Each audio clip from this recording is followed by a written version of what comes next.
मन मस तोरणा प्रकल्पग्रस्ताची ऐतिहासिक सभा. प्रकल्प घेतले, जमीन घेतली, पण न्याय मात्र दिला नाही. आता प्रकल्पग्रस्त उठलेत आणि लढाई पेटली आहे. मन नदी मस तोरणा प्रकल्पग्रस्ताचा डगणारा मेळावा. खामगाव तालुक्यातील आंबेटाकळी येथे मन मस तोरणा आणि बेरोजगार प्रकल्पग्रस्ताची भव्य सभा उत्कृष्ट प्रतिसाद वातावरणात संपन्न झाली. हजारो प्रकल्पग्रस्तांनी एकत्र येत हक्काच्या लढ्याचा जाहीर नारा दिला. धनाडे यांचा प्रचंड संदेश. संजय भाऊ धनाडे यांनी मंचावरून थेट आगीचा संदेश दिला. राज्यात 30 लाख प्रकल्पग्रस्त, 4 लाख बेरोजगार आणि पुनर्वसन शून्य. आता संघटित व्हा, नाहीतर कधीच मिळणार नाही. त्यांनी सुप्रीम कोर्टाच्या निर्णयानुसार 5% नव्हे तर 50% हक्क स्पष्ट केले. तसेच MPSC क्लासेस 1-2 मध्ये प्रकल्पग्रस्तांना समावेश. पुनर्वसन गावात प्रकल्पग्रस्त भवन, कंत्राटी प्रकल्पग्रस्तांना कायम सेवा, वयोमर्यादा संपलेल्या एकरकमी रक्कम अशा मागण्या भडीमार केला. कलम 27 वर प्रभावी मार्गदर्शन. संघटनेने सरचिटणीस विजय चव्हाण यांनी कलम 27 अंतर्गत मिळणाऱ्या वाढीव मोबदल्याचे जबरदस्त मार्गदर्शन केले. 1998 पासूनचे ज्येष्ठ व नवे प्रकल्पग्रस्त एकत्र, जुने पदाधिकारी व नवे युवक आणि 25 वर्षाची संघटनेची ताकद यामुळे सभा अत्यंत यशस्वी ठरली. शेगा लाईव्ह हे नेहमीच प्रकल्पग्रस्ताच्या हक्कासाठी आवाज उठवला आहे आणि पुढे याच पद्धतीने वास्तव भेदक आणि निष्पक्ष बातम्या तुमच्यापर्यंत पोहोचत राहील. तर मित्रांनो, अशा आणखी धडाकेबाज अपडेटसाठी शेगा लाईव्ह सबस्क्राईब करा, व्हिडिओ लाईक करा आणि आपल्या ग्रुपमध्ये शेअर करा. तुमचा एक सबस्क्राईब प्रकल्पग्रस्ताचा आवाजला ताकद देतो.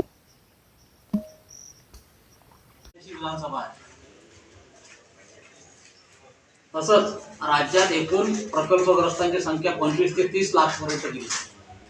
प्रत्येक विधानसभेमध्ये प्रकल्पग्रस्तांची संख्या ही आता जवळजवळ 5 ते 7 हजार पर्यंत गेली आहे. हा प्रकल्पग्रस्त समाज, या समाजाचे जे काही दुर्लभ प्रश्न आहेत, जर त्या विधानसभेचा लोकप्रतिनिधी, त्या ठिकाणचे लोकप्रतिनिधी जर तिथल्या प्रकल्पग्रस्तांचे प्रश्न विधानसभेत जर मांडत नसतील, तर त्या प्रकल्पग्रस्तांनी त्या विधानसभेच्या लोकप्रतिनिधीवर पूर्णतः लक्ष ठेवावे.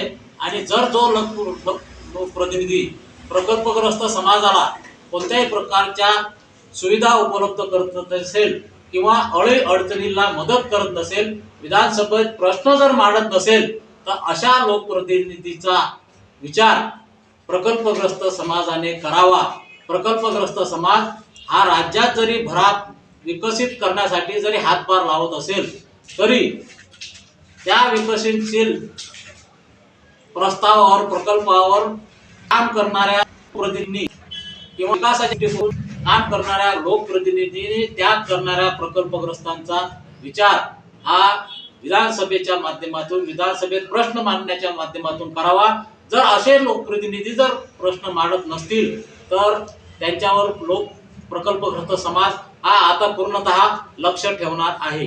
येणारा काळ हा फार योग्यतेचा आहे.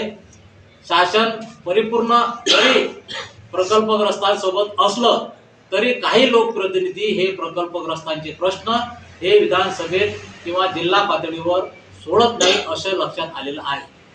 अशा लोकप्रतिनिधींना येणाऱ्या काळात प्रकल्पग्रस्त समाजाने चांगल्या प्रकारे धडा शिकवण्याचा निर्णय आज घेतलेला आहे.